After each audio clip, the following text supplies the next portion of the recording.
দর্শক, বাংলাদেশের বর্তমান বিএনপি সরকার এখন আমার মনে হয় শেখ হাসিনা প্রসঙ্গে তাদের মাথা নষ্ট হয়ে গিয়েছে। আসলে এরা পাগল হয়েছে কিনা আমার জানা নাই, তবে তাদের যে মাথা নষ্ট হয়ে গিয়েছে সেটা স্পষ্ট। দেখুন, বুধবার 5ই আগস্ট শেখ হাসিনা ভারতের দিল্লিতে অবস্থিত সম্পূর্ণ একটি বেসরকারি প্রতিষ্ঠান দ্য ফরেন কারেসপন্ডেন্ট ক্লাব, সেই ক্লাবের উদ্যোগে একটি অনুষ্ঠানের আয়োজন করা হয়েছে।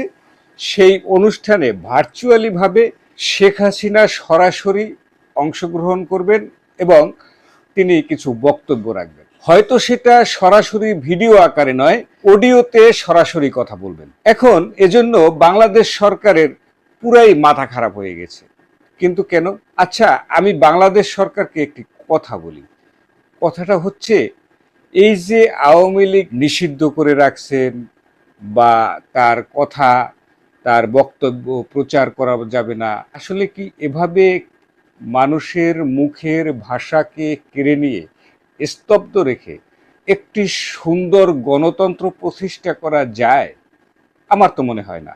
কারণ কথা বলার অধিকার সবারই আছে, আর কথা বললে তাতে আপনাদের ক্ষতিটাই বা কোথায়? কি সমস্যা আপনাদের? কেন ভয় পাচ্ছেন? ওনারা যে ভয় পাচ্ছে এবং সেই ভয়ের কারণে যে এখন উল্টাপাল্টা বক্তব্য দিয়ে চলছে, তার একটি প্রমাণ আপনাদের একটু দেখাই। বর্তমান প্রধানমন্ত্রীর তথ্য ও সম্প্রচার বিষয়ক উপদেষ্টা ডাক্তার জাহিদুর রহমান, তিনি উন্মাদের মতো একটি কথা বলেছেন। কি বলেছেন?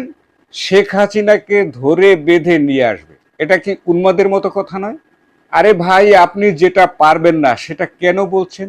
আপনি কি তাকে ধরে বেঁধে নিয়ে আসতে পারবেন? পারবেন না তো। আপনারা তাকে আনতে চাচ্ছেন, আর শেখ হাসিনা সে নিজেই আসতে চাচ্ছে।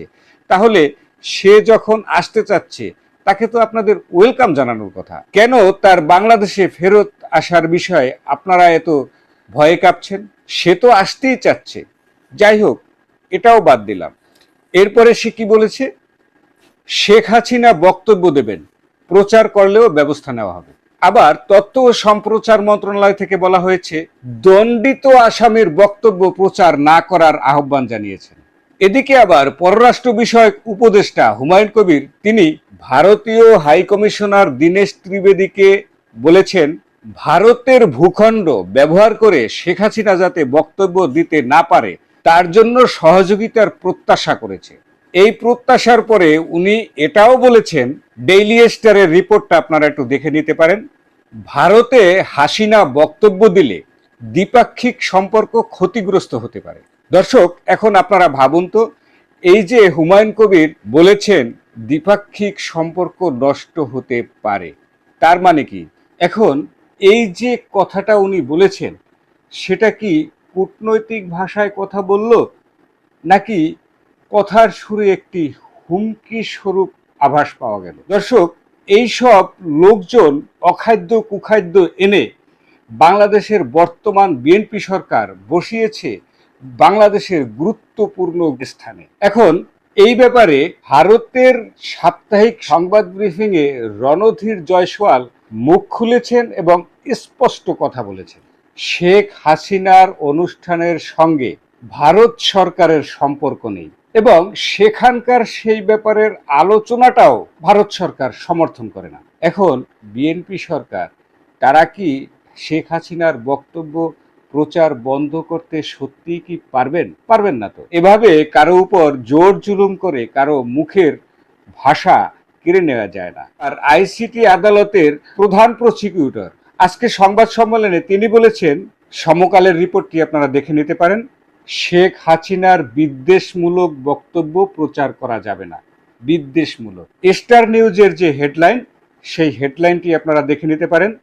সেখানে বলা হয়েছে, বিদ্বেষমূলক না হলে শেখ হাসিনার বক্তব্য প্রচারে আইনি কোনো বাধা নেই। বাংলা ট্রিবিউন হেডলাইনে লিখেছে, বিদ্বেষমূলক বক্তব্য ছাড়া শেখ হাসিনার বক্তব্য প্রচারে আইনি কোনো বাধা নেই। বিডি নিউজ 24 সেই হেডলাইনে কি বলা আছে? শেখ হাসিনার বক্তব্য প্রচারে নিষেধাজ্ঞা শুধু বিদ্বেষমূলক বক্তব্যে। শেখ হাসিনা এর আগে বিদেশি বিভিন্ন পত্রিকায় বক্তব্য দিয়েছেন, তার বক্তব্যগুলো প্রচার করা হয়েছে, সেই বক্তব্যে বিদ্বেষমূলক কোনো বক্তব্য এমন আমি দেখিনি। এবারও যদি শেখ হাসিনা ভার্চুয়ালি সরাসরি বক্তব্য দিয়েই থাকেন, তাহলে সেটা প্রচার করতে সমস্যা কোথায়? কোন আইনের বলে আপনি তার ব্যবস্থা নেবেন? পাগলের মতো কথাবার্তা বলে বাংলাদেশের মানুষদেরকে আর বিভ্রান্ত করবেন না। দর্শক, আজকে পর্যন্ত, দেখা হবে পরবর্তী কোনো ভিডিওতে। ততক্ষণ আপনারা ভালো থাকবেন, সুস্থ থাকবেন। ধন্যবাদ।